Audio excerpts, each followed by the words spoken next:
Hello friends, कैसे हो आप? अच्छे ही होंगे, बढ़िया भी होंगे। चलिए ठीक है, आज हम पढ़ेंगे प्रश्नावली 1.1 का पहला प्रश्न। इसमें समुच्चय सेट्स आपको बता दें, सेट्स किसे कहते हैं। पद या वस्तु का ऐसे संग्रह को हम क्या कहते हैं, समुच्चय कहते हैं। समुच्चय से बता दिए, दो विधि से होती है। अब इसके बाद आती है अपनी प्रश्नावली पर। देखिए प्रश्नावली में क्या है। प्रश्नावली में दिया गया निम्नलिखित में से किसी ये समुच्चय है, इसमें बताना समुच्चय कौन है और इसके उत्तर जो समुच्चय है उसके उत्तर भी बताना क्यों है, कारण भी बताना है आपको। ठीक है, चलिए पहला दिया है फर्स्ट। फर्स्ट में दिया है आपको जी अक्षर से प्रारंभ होने वाले वर्ष। जी अक्षर से प्रारंभ होने वाले वर्ष के सभी महीनों का नाम। मतलब एक वर्ष में 12 महीने होते हैं, तो जे से प्रारंभ होने वाले देखिए इस समुच्चय सेट सेट से है समुच्चय, क्योंकि संग्रह निश्चित है। देखिए इसको आप लिखेंगे समुच्चय, समुच्चय है। अब कारण होता है, कारण बताना भी है क्या कैसे है समुच्चय कैसे है। देखिए जे से प्रारंभ होने वाले, जे से जाता है जून आता है, जून, जुलाई और जनवरी, तीन आते हैं। जनवरी आप समझ ही रहे हैं, तीन आते हैं तो ये निश्चित है ना। मतलब महीने 12 होते हैं, 12 महीने में 3 महीने आ रहे हैं जे से प्रारंभ होने वाले ना, तो इसलिए क्या ये सेट से समुच्चय है। ठीक है, समुच्चय है। आप देखिए आते हैं प्रश्न नंबर एक का दूसरा, एक का दूसरा पे। तो देखिए दूसरा क्या कह रहा है। दूसरा है भारत के 10 सबसे अधिक प्रतिभाशाली लेखकों का नाम।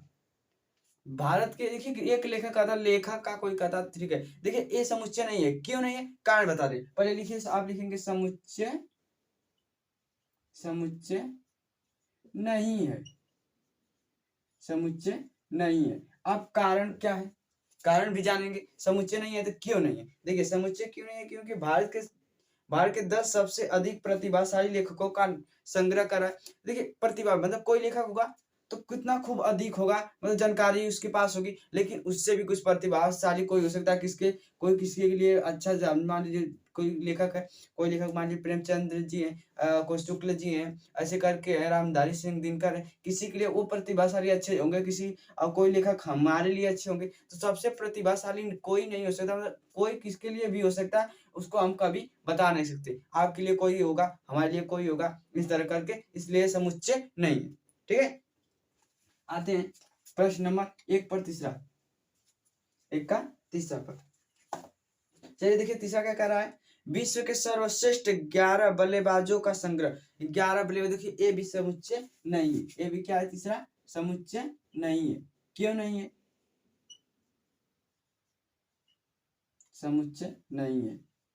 अब कहा बताइए क्यों नहीं है। देखिए क्यों नहीं है। देखिए कहा है विश्व के सर्वश्रेष्ठ, सबसे श्रेष्ठ कौन हो सकता है, हम कैसे जानेंगे। 11 हमारे बल्लेबाज है, उसमें सर्वश्रेष्ठ कि आपके लिए कोई भी श्रेष्ठ होगा। जैसे वो पहला, जैसे दूसरा वाला प्रश्न था, उसी एक प्रकार ए भी है। जैसे आपके लिए कुछ कोई हो सकता है बल्लेबाज सर्वश्रेष्ठ, हमारे लिए कोई हो सकता है, दूसरे के लिए कोई हो सकता है, इसी प्रकार इसलिए भी ए उत्तर होगा, मतलब समुच्चय नहीं है। ठीक है, आइए तीसरे पर, चौथे पर चलते हैं। चौथा क्या कर रहा है आपका, देखिए प्रश्न नंबर है चौथा, एक का चौथा है। प्रश्न एक का चौथा है। देखिए चौथा पे क्या कर रहा है, आपकी कक्षा के सभी बालकों का संग्रह। देखिए एक कक्षा होता है, कक्षा में बैठे, ये समुच्चय है। देखिए कैसे समुच्चय है, समुच्चय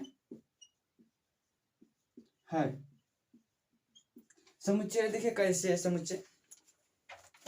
कहा है आपकी कक्षा के सभी बाल, देखिए एनसीईआरटी बुक से है आपको, आपके आपकी कक्षा के सभी बालकों का संग्रह। जैसे आप कक्षा में बैठे हैं, संग्रह आपके विद्यार्थी आपके जैसे साथ के हैं दोस्त, सब लोग जितने भी स्टूडेंट हैं आपके साथ पढ़ते हैं, उनका आप संग्रह नहीं बता पाएंगे। क्लास में पढ़ते हैं तो स्टूडेंट में इतने, हाँ इतने स्टूडेंट हमारे क्लास में है, कक्षा में आप गिन सकते हैं ना, उसको गिन सकते हैं। इसलिए समुच्चय बात एकदम क्लियर है, कुछ नहीं। आप जिसको गिन सकते हैं, जिसको आप बता सकते हैं, जिसके संग्रह को, वही वही होता है। मतलब संग्रह मतलब झुंड, संग्रह मतलब झुंड, जिसमें आप कोई भी झुंड है उसको आप गिन सकते हैं, बता सकते हैं, वही क्या समुच्चय।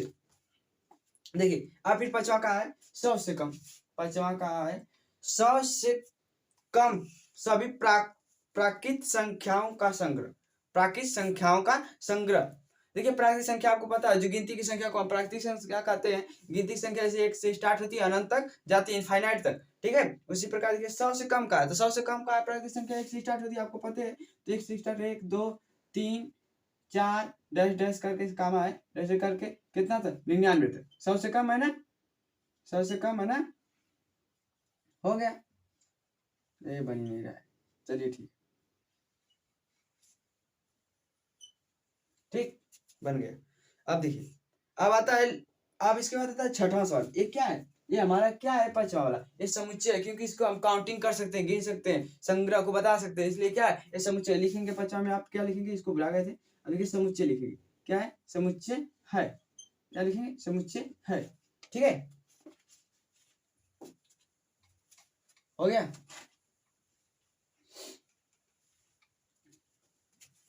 चलिए आते हैं प्रश्न नंबर 6 पर, IV 6 पर आते हैं। 6 पर देखिए क्या है, लेखक प्रेमचंद्र द्वारा लिखित उपन्यासों का संग्रह।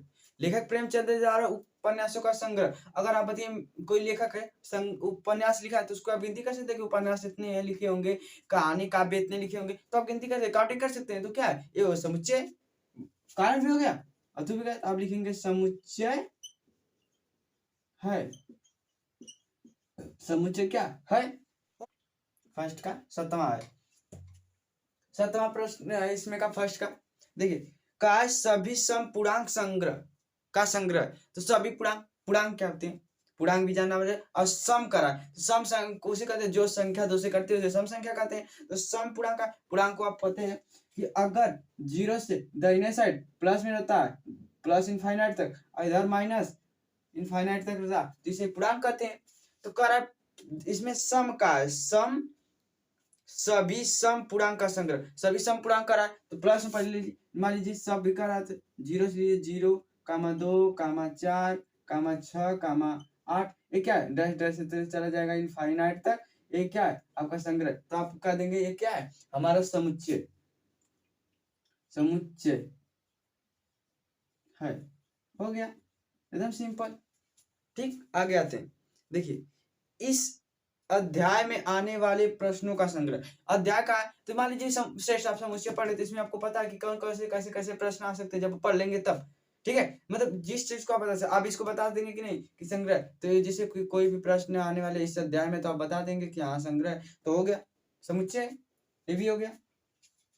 इसको मिटा देते हैं, क्लियर कर देते हैं।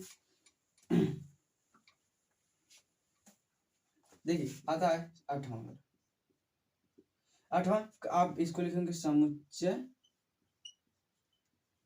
है, समुच्चय है। कैसे, आपको बता दें, इस किसी भी अध्याय में जो प्रश्न आएंगे आप उसको बता सकते हैं, इसलिए वो समुच्चय है, ठीक है। आगे चलते हैं, 9वां प्रश्न।